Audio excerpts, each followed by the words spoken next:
AP assembly స్పీకర్గా senior MLA Chintakayala Ayyanna Patrudu ఏకగ్రీవంగా ఎన్నికయ్యారు. స్పీకర్ ఎన్నికను ప్రోటెం స్పీకర్ గోరంట్ల బుచ్చయ్య చౌదరి సభలో అధికారికంగా ప్రకటించారు. అనంతరం అయ్యన్నను ముఖ్యమంత్రి చంద్రబాబు, ఉప ముఖ్యమంత్రి పవన్ కళ్యాణ్ సభాపతి స్థానంలో కూర్చోబెట్టారు. అనకాపల్లి జిల్లా నర్సీపట్నం నియోజకవర్గం నుంచి ఎమ్మెల్యేగా ప్రాతినిధ్యం వహిస్తున్న అయ్యన్న పాత్రుడికి 4 దశాబ్దాలకు పైగా రాజకీయ అనుభవం ఉంది.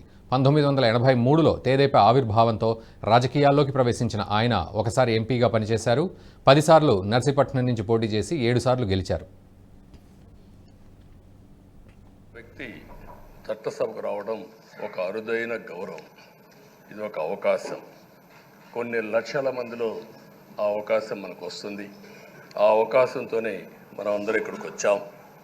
అయితే మనం అందరం గుర్తుపెట్టుకోవాల్సింది, మనల్ని ఎంపిక చేసిన ప్రజలకి ఏం చేయాలి, తాత్కాలికంగా ఏం చేయాలి, ఒక టైం బౌండ్ ప్రోగ్రాంలో ఏం చేయగలుగుతాం, దీర్ఘకాలంలో ఏం చేయగలుగుతామో మనం అందరం ఆలోచించుకొని అలాంటి సమస్యల్ని పరిష్కారం చేయాల్సిన బాధ్యత మనందరి పైన ఉంది.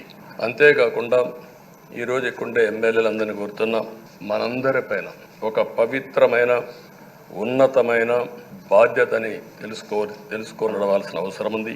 చట్టసభల్లో సభ్యుల ప్రవర్తన, వ్యాఖ్యలు, చర్చలు, మనం ఏదో ఇక్కడ అపోజిషన్ ఉంటే అపోజిషన్కే జవాబుదారితనం, వాళ్ళ మీద మాట్లాడాలనే ఆలోచన కాకుండా మనం మాట్లాడే విషయాలు రాష్ట్రం మొత్తం ప్రజలంతా వాచ్ చేస్తూ ఉంటారు. మీ నియోజకవర్గంలో ఉండే ప్రజానీకం వాచ్ చేస్తారు, రాష్ట్రం అంతా వాచ్ చేస్తారు. ఒక సభ్యుడిగా మీరు సమర్థవంతంగా పనిచేస్తే ఎక్కడ లేని గౌరవం వస్తుంది. దానికి మనందరం కృషి చేయాల్సిన అవసరం ఉంది. అయితే ఓసారి బాధేస్తుంది, గడిచిన 5 సంవత్సరాలు శాసనసభ అంటే చాలా భిన్నంగా నడిచింది. ఎంతో పవిత్రమైన శాసనసభను గత ప్రభుత్వం ఒక వికృతమైన పోకడలు.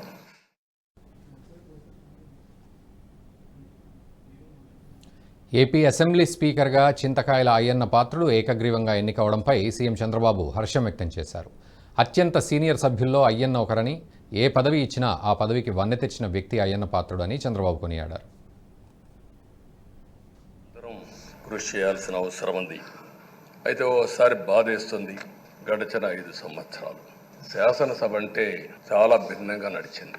ఎంతో పవిత్రమైన శాసనసభను గత ప్రభుత్వం ఒక వికృతమైన పోకడలు, నీచ రాజకీయాలు, వ్యక్తిత్వ హననానికి ఒక వేదికగా చేశారు.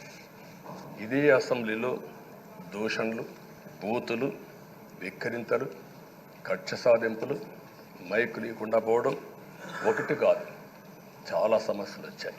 అదే సమయంలో ఫస్ట్ టైం వచ్చిన ఎమ్మెల్యే బాధ్యతారాహిత్యంగా 6-7 సార్లు గెలిచిన ఎమ్మెల్యేని విక్కరించడం, బూతులు తిట్టడం, చాలా వల్గర్గా ప్రవర్తించే పరిస్థితికి వచ్చారు. ఈ వీడియో మీకు నచ్చినట్టయితే లైక్ చేయండి, 10 మందికి షేర్ చేయండి. అలాగే కామెంట్ల రూపంలో మీ అభిప్రాయాలను మాతో పంచుకోండి. Nationalist hub group of channels ను సబ్స్క్రైబ్ చేసుకుని తెలుగునాట జాతీయవాద జర్నలిజాన్ని ప్రోత్సహించండి. ఈ వీడియో కింద ఉన్న బెల్ ఐకాన్ పై క్లిక్ చేయడం మర్చిపోవద్దు.